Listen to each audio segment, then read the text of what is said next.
지난주일 저희는 노아 홍수 단락이라고 하는 6장부터 9장까지 중에서 6장 말씀을 나눴습니다. 홍수가 일어나게 된 배경과 그로 말미암은 하나님의 마음이 어떠했는지를 성경은 상세하게 기록하고 있습니다. 5장 단 한 장에 아담의 족보를 1600년이라는 시간의 족보를 단 한 장에 기록하더니 노아 한 사람과 관련하여서 노아 홍수 이야기를 장장 4장에 걸쳐서 기록하고 있다. 시간이 빨리 진행되다가 갑자기 느리게 가고 있다. 그러면 우리의 시선도 느리게 가봐야 된다라는 거죠.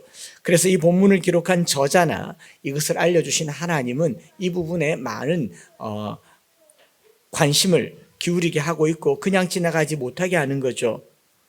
지난주일 말씀드린 것처럼 홍수가 어떻게 일어나게 되었는가? 6장 11절과 12절에 세상에 부패함이 가득하였고 땅에 사는 모든 것이 부패하였고 썩었다. 죄악이 관영했다라고 하는 말 샤흐트라는 말을 썼습니다. 그 부패함의 끝자락에 6장 13절에 하나님은 그들을 땀과 함께 멸하리라 라고 얘기했지만 이 멸한다란 말도 샤흐트라는 말 썼어요. 부패한 그것을 부패하게 내버려뒀다라는 말로 이 홍수는 하나님의 적극적이고 하나님의 분노에 의한 하나님의 심판이기보다 부패한 인생들이 스스로 가져온 자멸이고 자기 멸망에 해당한다라는 것을 말씀을 드렸습니다. 그것을 로마서 1장 28절에는 또한 그들이 마음에 하나님 두기를 싫어하며 하나님께서 그들을 그 상실한 마음대로 내버려 두사 합당하지 못한 일을 하게 하였으니 라고 기록한 것처럼 하나님이 놔버리신 거죠. 하나님이 놔버렸고 이 세상은 부패함으로 멸망하게 되었다. 인간의 행위의 부패가 그 결과가 멸망인 것이지 하나님이 진노하셨다라고 보기는 어려운 구문이다라는 해석을 해드렸습니다. 홍수 심판은 하나님의 심판에 대한 적극적인 행동의 표현이라기보다는 인간의 부패함이 그만큼 심각했다라고 하는 인간상을 들려 보여주는 것이죠. 하나님의 상실함이 더 컸다라는 것을 6장 1절부터 8절까지 잘 말씀하고 있습니다. 한탄하셨다, 괴로워하셨다라고 얘기를 하죠. 그래서 우리가 기억해야 할 것은요, 인생은요, 번성하면 번성할수록 망해간다는 사실을 잊지 마셔야 됩니다. 번성을 추구하고 잘 되기를 추구하지만 우리가 잘 되면 잘 될수록 우리는 하나님의 복을 해꾸지하고 해치는 역할을 더 많이 하게 됩니다. 우리의 복은 번성에 있는 것이 아니라 하나님과 동행에 있다는 것을 더 기억해야 되죠. 그리고 그런 와중에서도 은혜를 베풀어서 생존자 노아와 그의 가족을 두시고 그리고 생명을 보존하게 하시는 분이 하나님이시다라는 사실을 우리 6장에서 하나님의 은혜라고 하는 관점에서 한번 풀어보았더랬습니다. 그리고 그렇게 망할 수밖에 없는 홍수의 상황이 어떻게 진행되는지 7장과 8장에 잘 설명해 주고 있죠. 시간이 흐름이 천천히 가고 있죠. 그 흐름을 따라서 본문을 보면 7장은 홍수가 일어나기 직전의 상황으로 7일 전에 노아와 그의 가족과 짐승이 방주에 들어가는 내용, 그러니까 120년 동안 방주를 다 지었죠. 이제 7일 전에 들어가라라고 하는 내용과 40일 동안 큰 비가 내렸다라는 사실과 150일 동안 그 비 위에 노아의 방주가 떠다녔다라는 내용이 성경에 기록되어 있습니다. 큰 비가 내렸다라고 얘기하는데 그 비가 그냥 보통 비가 아니고 땅에서도 터져 나왔다고 하죠. 11절에 보면 큰 기품의 샘들이 터지며 하늘의 창문들이 열려 40주야를 비가 땅에 쏟아졌다라고 합니다. 여기 성경에 비라는 표현이 처음 나오죠. 앞장에 창세기 1장과 2장에 그때에는 비가 아직 내리지 아니하였으므로 땅에 이슬로 식물이 자랐는데 이 내린 비가 이게 처음이었는지 기록상 처음이었는지는 모르지만 이 성경에 내리는 이 비란 말 게쉔이라는 말을 썼는데요. 게쉔이란 말은 폭우라는 말입니다. 원래 그냥 일반적으로 히브리 말로 비는 마타르라고 합니다. 마타르는 그냥 내리는 비, 게쉔은 확 내리는 비, 폭우죠. 물폭탄이 쏟아진 겁니다. 그냥 비가 여러분 서울에서 그냥 비가 2, 3일만 내려도요 중량천이 넘칩니다. 물난리가 나죠. 근데 폭우가 40일간 내렸다. 요즘같이 관계수로가 잘 돼 있고 저수시설이 잘 돼 있어도 폭우가 일주일만 내리면 그 지역은 완전히 잠기는데 40일간 폭우가 내렸고 그것도 부족해서요 땅에서 큰 샘들이 다 솟아 올라왔다라고 얘기합니다. 깊은 샘들에 터졌다라고 하죠. 지질과 지각의 변동에 따라서 바다 및 화산 활동이라고 얘기하기도 하고 땅속에 있는 모든 물들이 쏟아졌다라고 합니다.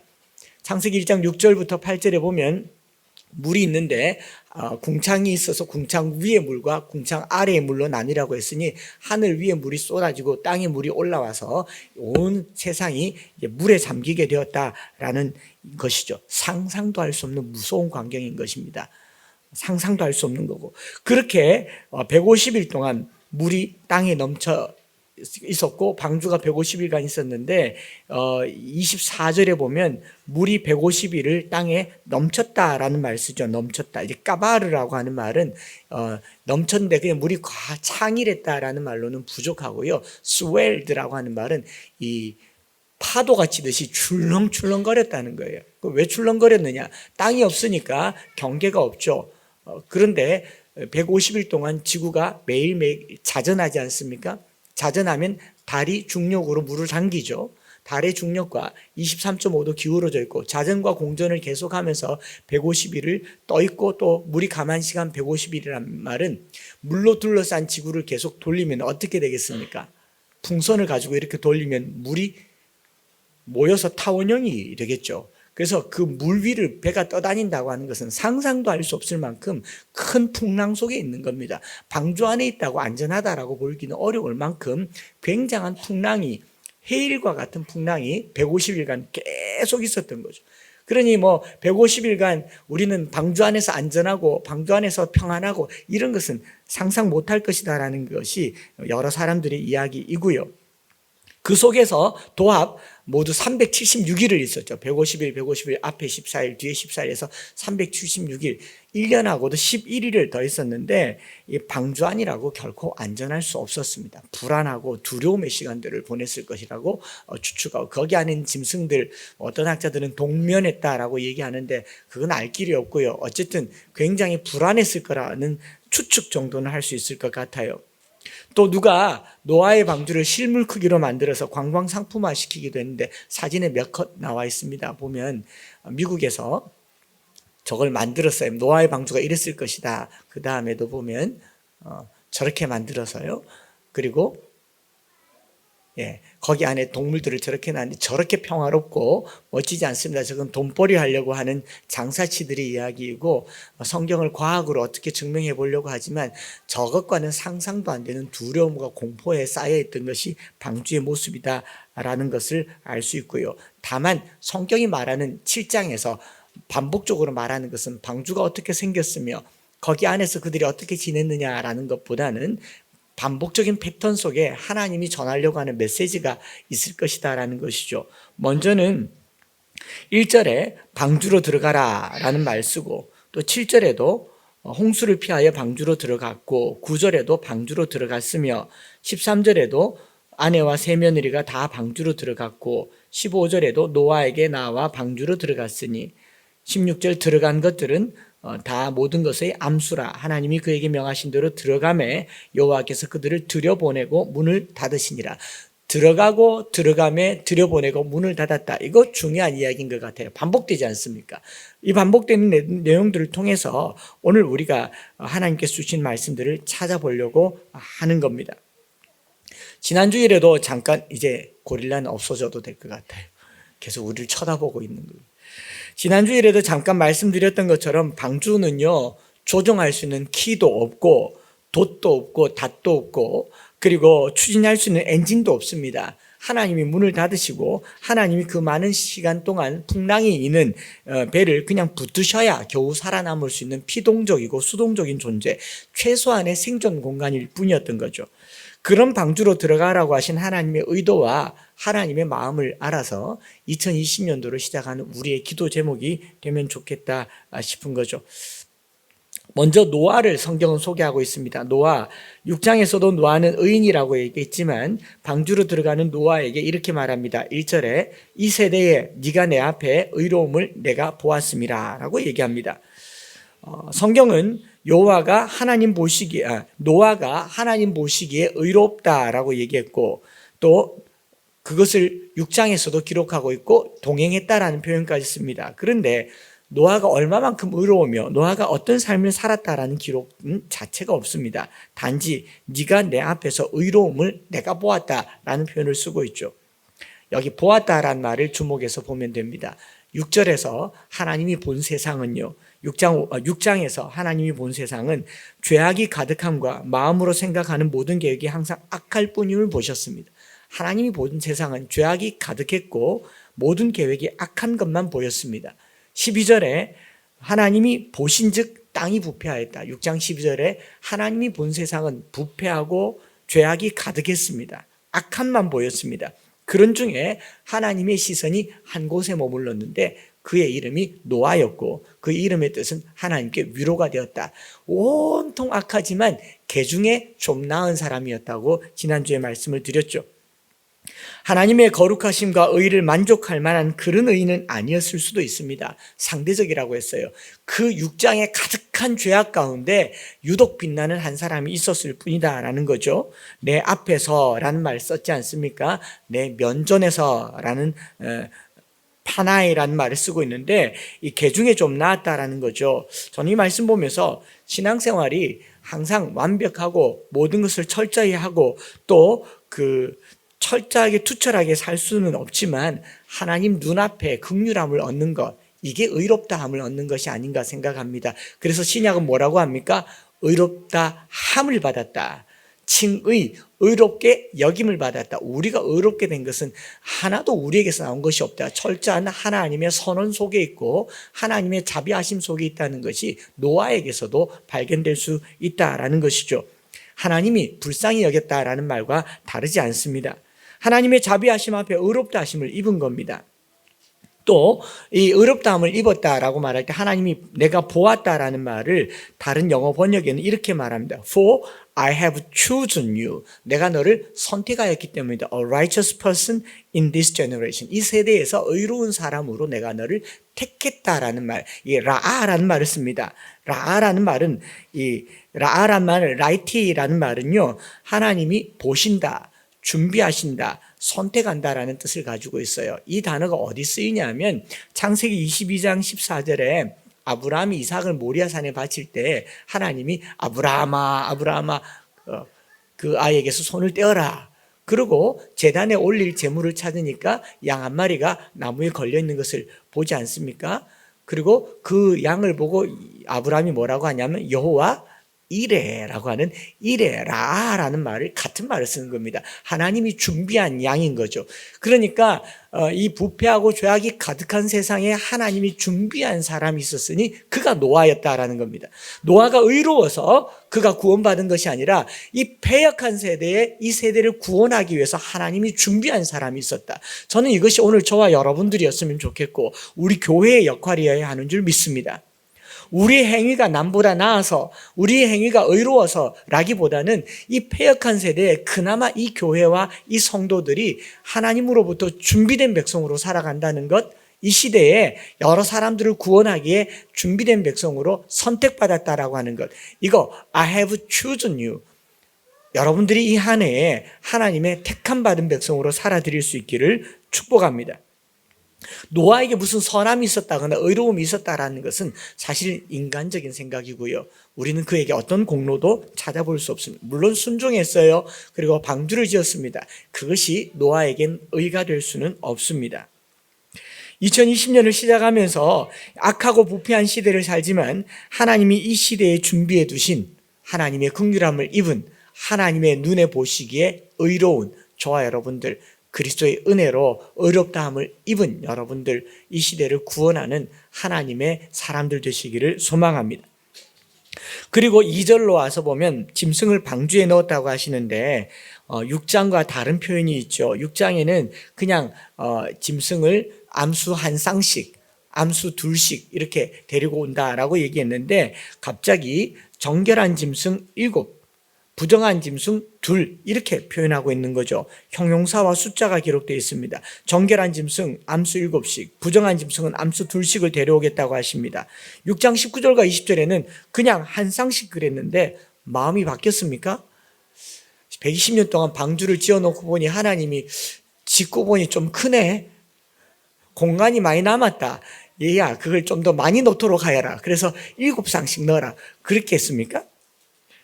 또 어떤 사람들은 말하기를 홍수가 끝나고 나면 노아가 제단에다가 제물을 드려야 되니까 제물용으로, 그래서 어떤 영어 번역에는 for sacrifice라는 말을 써요. 제물용 짐승을 더 넣어라 라고 말하기도 하고, 또 노아 홍수가 끝난 이후에는 생태계의 변화가 생겼으니까 하나님께서 비로소 육식을 허락했어요.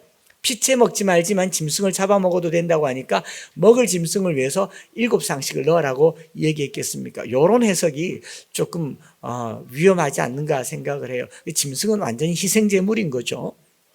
그냥 인간에게 있어서 유린당하는 게 짐승일 수밖에 없다라고 볼 수가 있는데, 제사 지내야 되니까 혹은 홍수에 육식을 해야 되니까 먹을 짐승과 제물로 삼을 짐승을 7배로 더 넣어라 라고 말하는 것은 조금 바람직한 해석이라고 보기 어려운 것 같습니다. 3절 말씀 보면 이렇게 말하고 있어요. 7장에 공중의 새도 암수 7씩을 데려와 그 씨를 온 지면에 유전하게 하라. 7이든 정결하든 부정하든 모든 짐승을 노아의 방주에 넣은 이유는 제사용 아닙니다. 먹을 용 아닙니다. 그 씨를 온 지면에 유전하게 하라. 즉 보존과 보호의 메시지가 더 강한 거죠. 그러면 왜 6장에서는 19절과 20절에 각기 암수 한 쌍이라고 얘기하고 각기 종류대로 하나씩 이라고 얘기를 해놓고 7장에 와서 7쌍이라고 얘기를 했는가? 그것은요, 6장에서 말하는 의도와 7장에서 말하는 의도가 달라서 그렇습니다. 6장에서는 생존과 번식을 위해서 암수를 데리고 와야 된다라는 얘기를 한 것이고, 7장에서는 그 암수의 수와 암수의 그 규모, 정결한 것과 부정한 것을 나누는 것을 얘기하는 거죠. 더더욱 또 우리 성경에는 2쌍이라고 알고 있죠. 여러분, 부정한 짐승 2쌍이라고 배웠습니까? 1쌍이라고 배웠습니까? 헷갈리죠.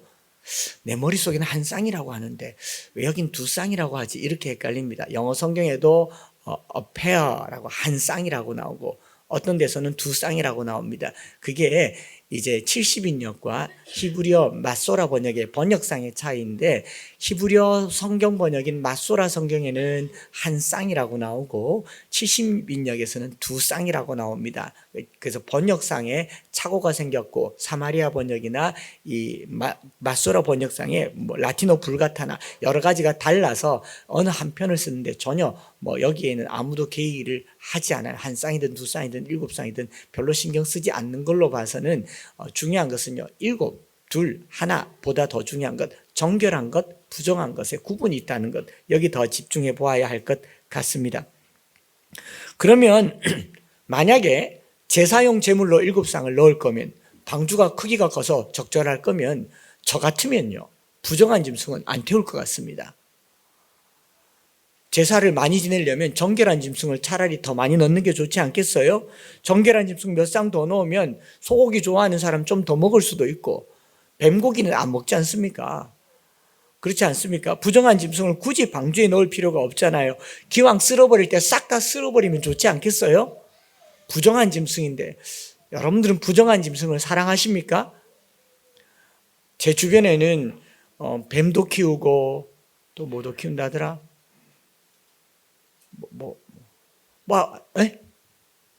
귀뚜라미 키우고 이렇게 키우시는 분도 계시던데, 부정한 짐승 기왕 쓸어버릴 때 싹 쓸어버리면 얼마나 좋을까요? 요즘 시골에서 살고 농촌에서 살면 몸에도 좋고 너무 좋다고 그래서 그 경치 좋은데 이 아침에 눈을 뜨면 목가적인 환경에 살고 싶어도 제 마음에 딱 한 가지 걸리는 게 있는데, 벌레들 때문에 저는 못 가겠더라고요. 거미 나오고 바퀴벌레 나오고 뱀 나오고 쥐 나오고, 그죠? 모기, 지네. 학교에 수업하는데 바닥에 지네가 나와서 5분 동안 동면 상태로 들어갔다는 거 아닙니까? 완전히 얼어서 수업을 못했습니다. 학교에까지 막 등장하는 그런 것들 기왕 확 쓸어버릴 때 없어버렸으면 정말 좋겠네. 왜 하나님께서 이걸 굳이 집어넣어가지고 지금까지 살게 하는지 모르겠어요. 히브리어 성경에는 더 분명하게요, 정결한 짐승을 이제 트호라라는 말을 써서 정결한 짐승이라고 하고, 부정한 짐승 2쌍을 부정하다라는 말은 타메란 말을 레위기엔 쓰는데 타메란 표현을 쓰지 않고요, 로트호라, 부정하지 않은 짐승이라고 제대로 번역하면 이렇습니다. 정결한 짐승 7쌍과 정결하지 않은 짐승 2쌍을 내가 방주에 실으리라, 이렇게 얘기합니다. 자, 정결한 짐승과 부정한 짐승이라는 표현하고 정결한 짐승이랑 정결하지 않은 짐승이라는 표현하고 어느 게 더 유해 보입니까? 정결하지 않은이란 말이 더 유해 보이죠. 그러니까 더럽다란 말과 깨끗하지 않단 말은 조금 어감이 다르잖아요. 깨끗하지는 더러운 건 아니야. 깨끗하진 않아. 이런 말 쓰죠. 싫지는 않아. 그냥 좋지 않을 뿐이지. 그 말이 그 말인 것 같지만 뉘앙스는 완전히 달라요. 부정하지 않은 짐승 2쌍을 넣겠다라고 얘기합니다. 그래서 이 말이 뭔가를 생각해 보니까 다르게 보면요.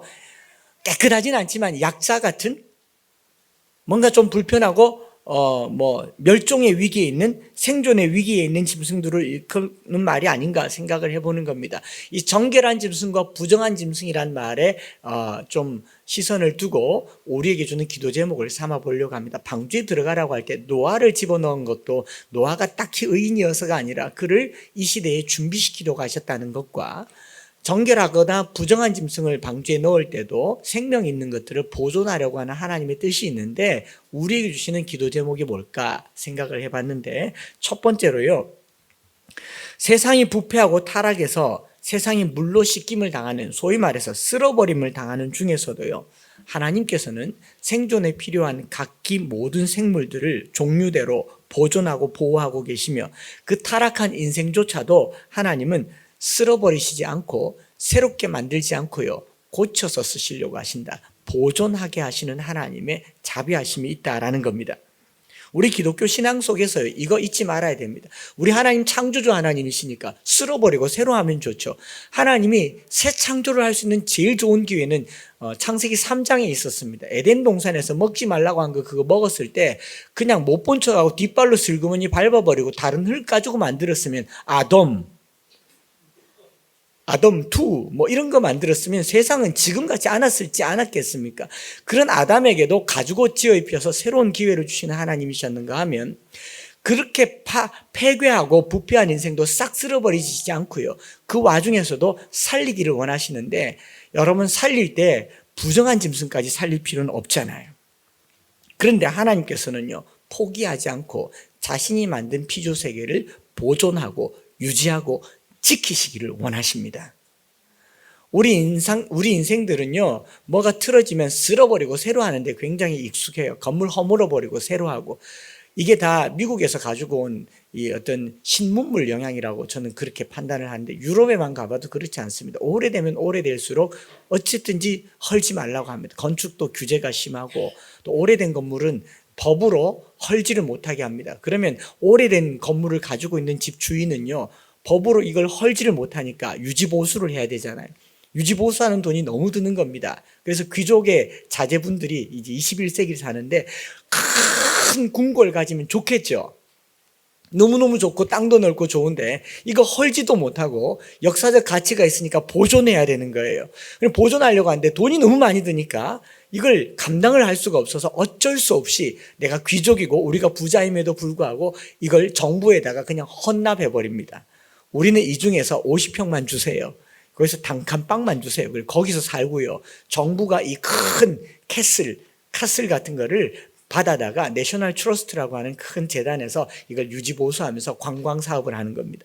그래서 여러분들이 유럽에 가보면 고성 탐험 체험이나 이런 걸 하면 돈 주고 들어가는 게 다 그런 거예요. 원래는 사유지였는데 본인이 관리를 못해서 정부가 관리해 주는 겁니다. 오래된 것일수록 보존해야 됩니다. 제가 다녔던 트리니티 신학교 건물 입구에 머릿돌에 1669년도에 세워진 건물인데요. 정부에서 헐지 말라고 하고 우리는 거기서 수업해야 되고 1669년도에 세워진 건물에서 저는 공부를 했습니다. 해마다 난방이며 냉방이며 비 새면 비 고쳐야 되고 계속 뜯어고쳐. 결국 건물 유지 보수하다가 학생들이 등록금이 다 그리로 들어가는 거죠.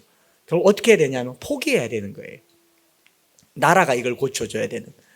이게 이 정서가 참 중요하다 싶은 게 뭐냐면 하나님의 마음이 그렇습니다. 아주 약한 거라도 미약한 거라도 그 처참한 거라도 그냥 버려두시지 않는 분이 하나님이십니다. 하나님의 자비하심은요, 쓸어버릴 때 싹 쓸어버리시지 않고 남겨두시고요, 기회를 주시는 분이 하나님이라는 것을 알 수 있는 거죠. 또 두 번째로 우리가 알 수 있는 것은요, 생명을 사랑하시는 하나님의 배려가 있다는 것을 아셔야 됩니다. 여러분, 부정한 짐승은 언제부터 부정했겠습니까? 레위기에 부정한 짐승의 규례가 있죠. 이 짐승들이 창세 때부터 부정했겠습니까? 하나님이 부정한 짐승을 왜 만들어요? 각기 종류대로 만들었는데 언제부터 부정했는가? 우리는 사실 정확하게 알지 못합니다. 여러 가지 이론들도 있고요. 생태학자들은 생태계상에서 소수이거나 약자이거나 육해 공군의 경계가 불분명한 것들을 다소 부정하다라고 얘기합니다. 날개가 있는데 날지 못하고, 다리가 있는데 기어다니고, 지느러미가 없는데 물속에 다니고, 수륙 양용이라든가 이런 뭐라 그러지? 파충류 이런 것들을 부정하다라고 얘기하는데, 레위기에서는 그런 기준들이 대체로 나와 있지만 이런 짐승이 창세 때 하나님이 만들었을까라는 질문을 할 수밖에 없고요. 여기서 창조냐 진화냐 이런 걸 우리는 따질 수는 없어요. 단지 알게 되는 것은 인간이 타락하고 난 이후에 땅이 저주를 받습니다. 그죠? 가시와 엉겅퀴를 냅니다. 생태계가 파괴가 됐어요. 파괴된 생태계는 생존을 위하여서 적자 생존 시스템으로 돌아가게 되고, 거기서 강자가 살아남고 약자가 도태되는 과정에서 생존을 위한 자기만의 방법으로 살다 살아남은 그런 개체들이 아닌가 생각을 하는 겁니다. 그래서 소위 말해서 부정합니다라고 하는 것은요, 생태계상에 원래 계획되지 않았던 소위 말해서 장애의 상태, 종이 발전했거나 아니면 겨우 살아남은 이 소수의 약자의 무리들이 부정한 짐승일 수 있습니다. 정확하게는 알지를 못해요. 뭐가 부정한지를 우리가 알지 못합니다. 다만 그냥 내버려둬도 도태될 만한 짐승들, 물이 쓸어버릴 때 싹 쓸어버리면 괜찮은 짐승들이었을 것이죠. 그런데 그런 부정한 짐승들도 하나님은 방주에 태우신다라는 겁니다. 홍수로 쓸어버릴 때 부정한 거 싹 쓸어버리면 얼마나 좋겠어요. 댕기열, 모기 같은 게 싹 쓸어버리면 우리 지난해에 그런 아픔 같은 것들은 겪지 않았겠습니까? 말라리아, 모기 같은 거 없으면 얼마나 좋겠어요. 그런데 레위기에서는 특히 레위기에서 이런 거는 만지지도 말고 먹지도 말고 접촉하는 것도 부정하다라고 하는데 왜 방주에 굳이 집어넣었는가? 노아는 잠시 고개를 갸웃하지 않을 수 없었을 겁니다. 그리고 어느 날 이 방주의 문 앞에 서 있는데 쟤들 왜 오지? 만약 노아더러 불러들이라고 했으면 집어넣겠습니까? 안 집어넣겠습니까? 여기는 안 됩니다. 돌아가십시오. 신천지 출입 금지. 그건 아니겠군요. 근데 출입 금지, 동성애자 출입 금지, 다 출입 금지하고 못 들어오게 있지 않겠습니까? 근데 방주에는 그런 곳이 아니란 말이죠. 부정한 짐승을 하나님이 데려오게 하셨습니다. 오늘날 교회가 방주의 역할을 하려면 어떻게 해야 될까요? 이 교회 안에는 정결하고 깨끗하고 거룩한 성도들만 모이는 곳이어야 합니까? 부정한 사람들이 있어야 되는 겁니까? 우리는 받아들이고 싶지 않을지 몰라요. 노아처럼. 그러나 하나님은 그들을 보내시고 그들이 살아남을 수 있는 곳이 이 방주여야 한다는 사실을 잊지 마시기 바랍니다. 하나님께서는 부정한 짐승조차도 방주에 들어갈 자격이 있음을 온천하에 보여주고 있습니다. 교회는, 방주라고 일컫는 교회는 거룩한 사람들이 오는 곳이 아닙니다. 용서받아야 할 사람들, 용서가 필요한 사람들, 정결함을 얻어야 할 사람들, 겨우 살아남아야 할 사람들, 겨우 자기 생명 하나 부지하기도 어려운 사람들조차도 기회가 주어지는 곳이 교회여야 하는 것입니다. 그래서 노아에게 문을 닫게 하지 않습니다. 노아는 문을 열 자격도 닫을 자격도 없어요. 오직 하나님만 문을 닫을 수 있는 겁니다. 방주라고 일컫는 이 교회가요, 세상을 향하여 열려있는 교회가 되기를 축복합니다. 누구라도 여기에 오면 하나님을 만날 수 있는 곳이어야 되죠. 시내에 있는 어떤 교회가 한 분이 열심히 헌신하여서 노인 경로당에 가서 30명씩 40명씩 용돈 5,000원 10,000원씩 드리고 예배 드리러 가자고, 그 늑지막하게 노인들 주일날 경로당에 모였는데 모셔다가 예배 드리고 밥 주고 어른들에게는 얼마나 좋겠어요. 그리고 연세가 드셔서 막차 타는 마음으로 복음 전하면 얼마나 좋겠습니까? 그래서 교회가 한 30-40명 계속 모이니까 처음에는 목사님도 좋아하고 온 성도들도 좋아하다가 한 달, 두 달, 6개월 지나니까 여기저기서 불평이 쏟아져 나오는 겁니다. 냄새가 난다고, 아이들이 싫어한다고, 할아버지들이 자꾸 아이들을 머리에 몸에 손댄다고, 저 할아버지 때문에 교회 못 가겠다고, 노숙자 같다고. 결국 그렇게 해서 그 할아버지도 어디서 예배 드렸느냐? 교회 지하에 교육관 지하에 마련해둔 방에 내려가서 TV로 예배 드리게 한 거 아닙니까? 모두가 다 교회를 떠났어요. 그런 게 교회라면 그건 방주가 아닌 거죠. 오늘 교회 공동체가 부정한 짐승 2쌍을 방주에 넣었다라고 하는 이 하나님의 이 선언에서 기억해야 될 것은요, 교회는 거룩한 사람이 모이는 곳이 아닙니다. 성도라고 하는 것은 우리가 거룩해서 그렇게 하는 게 아닙니다. 성도, 여기 도자는요, 무리도가 아니라 따를 쫓자입니다. 거룩을 쫓아 사는 사람들입니다. 그래서 항상 우리 공동체 안에요, 연약하고 약하고 찬송가 가사처럼 죄 있는 사람은 이리로 오라, 주 예수 앞에 오라, 언제나 열려있는 교회, 열린 문과 같은 그런 공동체가 되기를 축복합니다. 그런가 하면 마지막으로 이렇게 들어온 부정한 짐승을 바라보는 노아의 관점에 한 변화가 있는 것을 우리가 묵상해 볼 수가 있습니다. 노아 시대 때 정결, 부정, 사실 노아는 잘 몰랐을 거예요. 그런데 하나님이 정결한 건 7쌍, 부정한 건 2쌍씩 들어오라고 하니까 입구에 서서 이렇게 보니까 7쌍씩 들어오는 건 저거 정결하구나. 근데 딱 2쌍만 들어온 거 저거 부정하구나 싶었을런지는 모르겠지만 제가 판단했을 때 노아가 딱 봐도 부정한 짐승들이 있었을 것 같아요. 딱 봐도 저거는 들어오면 안 되겠다 싶은 그런 짐승들이 있었을 것 같아요. 그런데 노아의 입장에서는 어디 감히 여기를 들어오냐고, 니까짓 어디 여기를 들어오냐고 이렇게 마음먹었을 만한 그런 짐승들도 있었지 않았겠습니까? 문득 말씀 중에 생각이 났는데 초등학교 6학년 때 어머님 돌아가시고 이제 아버지가 교회에서 장례를 다 치러주고 하셨으니까 고맙기도 해서 아버지가 교회를 가겠다고 했는데요, 제 마음에 그게 흔쾌하지가 않은 거예요. 6학년 어린 마음에. 우리 아버지는 술도 많이 드시고 담배도 피는데 저 어디 술 먹고 와서 술 냄새 풍기는 거 아닌가. 제 아버지가 부끄러운 겁니다. 제 아버지는 제게 부정한 짐승이었던 거죠. 제가 그 마음이 편치 않은 채로 계속 두고 있으니 결국 아버지가 교회에 오지 않을 때 더 이상 가잔 말을 안 하게 되더라고요. 이게 저만의 이야기이겠습니까? 내가 교회에 데리고 오고 싶은 사람들, 그 많은 사람들 중에 부끄럽고 창피해서 못 데리고 올 사람들이 왜 없겠습니까? 노아가 이 짐승들을 보면서 이런 생각을 했을 것 같아요. 만약에 정결한 짐승만 방주에 싹 다 들어갔다면 노아는 이런 생각했을 겁니다. 나는 의인이고 너희들은 정결하고 이제 우리는 새로운 세상을 새롭게 만들어가는 거야. 우리만의 세상을 만들어가는 거야 라고 생각하며 자칭 자신을 굉장히 뻔뿌질했을 겁니다. 나는 의인이고 너희는 정결한 백성. 이제 세상에 악은 없어. 우리 안에 의로운 사람만 사는 거야. 이런 마음을 가졌을런지는 모르겠습니다. 그런데 어느 날 부정한 짐승이 쑥 들어오는 거예요. 저거 받아야 돼 말아야 돼. 저거 문 닫으면 안 될까 싶은데 쑥 들어와서 하나님이 그를 방주에 집어넣었어요. 노아의 마음속에 이런 생각이 들지 않았겠습니까? 그래, 너나 나나 다를 게 뭐가 있겠냐. 내가 의롭다함을 받은 것도 하나님이 긍휼히 여기신 거고 내가 여기 있는 것도 주의 은혜인 거지. 오늘날 우리 개신교회가 자칭 의인인 것처럼 세상을 정죄하고 비판하고 비난하는 동안 우리 안에 부정한 짐승들, 내가 그 부정한 짐승일 수 있다는 사실을 간과하고 사는 거예요. 저와 여러분들이 흠이 많고 결격 사유가 많으면 교회를 갈 수 있겠습니까? 오늘날 교회는요, 부정한 사람들이 교회에 올 수 없도록 이 차단이 얼마나 심각한지 모릅니다. 말 난 김에 저희 형님 이야기를 하나 더 해드리죠. 저희 형님이 고등학교 3학년 졸업하고 대학 다니면서도 교회는 다녔습니다. 그런데 교회 근처에서 나와서 예배 마치고 나와서 담배를 피다가 담임 목사님 면전에서 걸렸습니다. 부정한 짐승이 되어버렸습니다. 그 다음 주일날 교회 갈게요 안 갈게요? 안 갔습니다. 그 다음 주일은 갈게요 안 갈게요? 안 갔습니다. 20년 동안 교회를 안 갔습니다. 목사님이 뭐라 그랬습니까? 아니요. 오지 말라 그랬습니까? 아니요.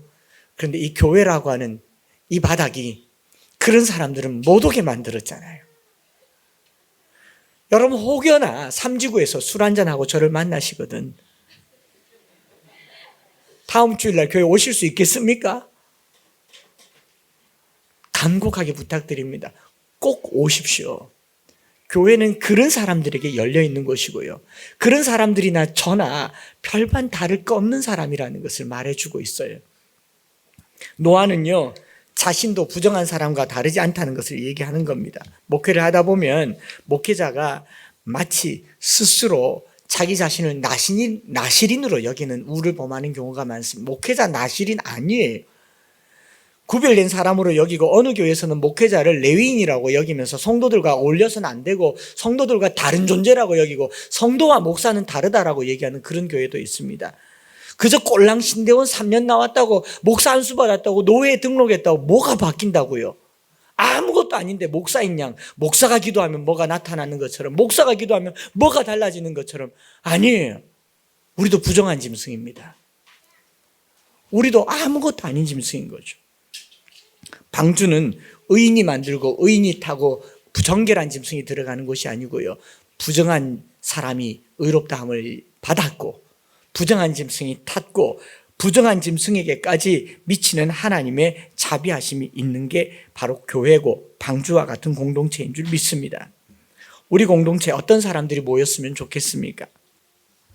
제가 처음 교회 개척할 때요, 제 주변에 선배 목사님이 이렇게 묻더라고요. 한 목사, 그래 교회에는 귀인이 좀 있나? 이렇게 묻더라고요. 귀인이라 하면 무슨 말씀이신지요? 했더니 왜 그 의사나 뭐 교수나 뭐 11조 좀 적당하게 한 사람 있나? 교회를 벌떡 일으킬 만한 사람 있나? 이렇게 묻더라고요.